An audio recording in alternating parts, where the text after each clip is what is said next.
Hey there, it's Dorleen. Welcome to my channel and my creative life. I am creating a fun fold card and I'm using this image from Printable Cuttable Creatables. Now I put it all together and you see that gap between the small pumpkin and the big pumpkin and the grass.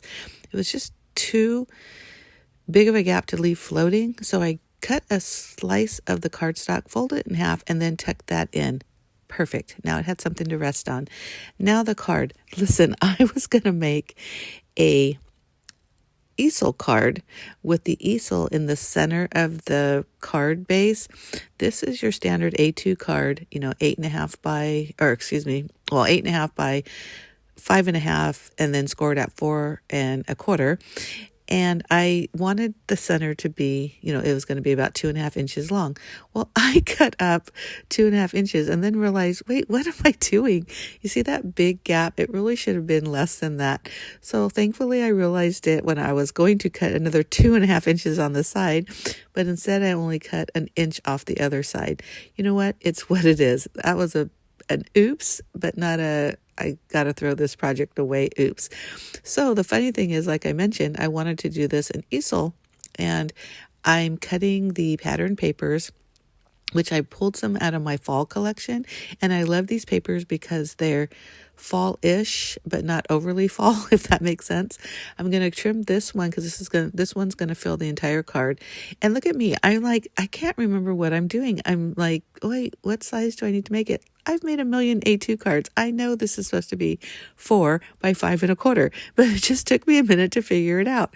I was just having the hardest time with this card, which was so funny because even though it is a fancy fold and it's a little different, it's just basic measuring. I had to measure that flap a million times. Like you'll see me over and over measure things, but I'm going to cut this pattern paper at 1 7/8 by 3 7/8. So it's just a little bit smaller than the mat that I'm going to create for that. But for right now, I've cut those 2 pattern papers. I'm going to cut this white piece I'm going to measure again, but I'm going to cut it at 2 by 4. And I'll have all the dimensions and cuttings, measurements, all those things on my blog, which I'll have a link in the information box. I'm also going to have a link to the Printable Cuttable Creatables website because that's where I bought that super cute SVG file and super easy to put together. I absolutely love these cut files.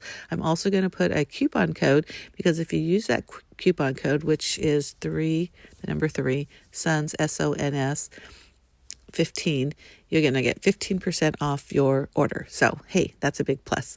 Back to the card. You see how I had pulled out that red cardstock, which I was going to use to mat this gingham paper. And then I thought, what are you doing with red?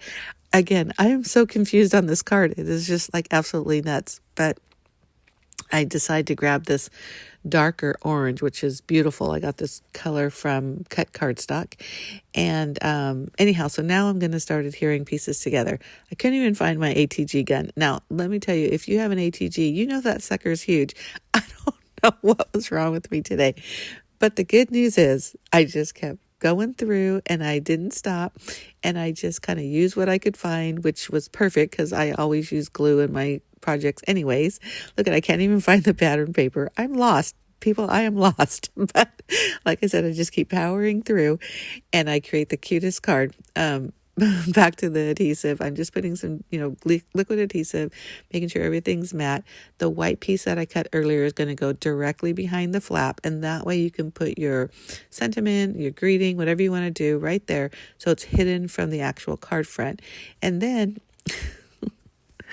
I'm going to put this cut file in the middle of it. So look at me. I'm just, let me just put the glue here. And then I start putting it down and it's so off-centered. And I'm thinking, what am I doing? So I put more glue. And of course I have to double check because I think there's glue oozing out on that left side, which I'll just use my thumb to clean it off before it actually has a chance to dry. Look at me. I can't even talk. But look at that. Isn't that so super cute? And remember I said I was going to make an easel card? Yeah, that didn't happen either. So it ends up being a fun flap and I am okay with it. Now I was going to put some kind of thank you or gratitude stamp that you can see, but I just couldn't find one that I thought really fit well. So I'm just going to stamp one in the inside, and I don't think I show it, but so that way it is a thank you, and you can send it to all your favorite people. I hope you like this video. Give me a thumbs up if you do. Make sure you hit that subscribe button if you're not already a subscriber. And like I mentioned before, check the information box because you can get some links to everything that you need for this card. Thank you so much for watching and sticking it out with me. Bye.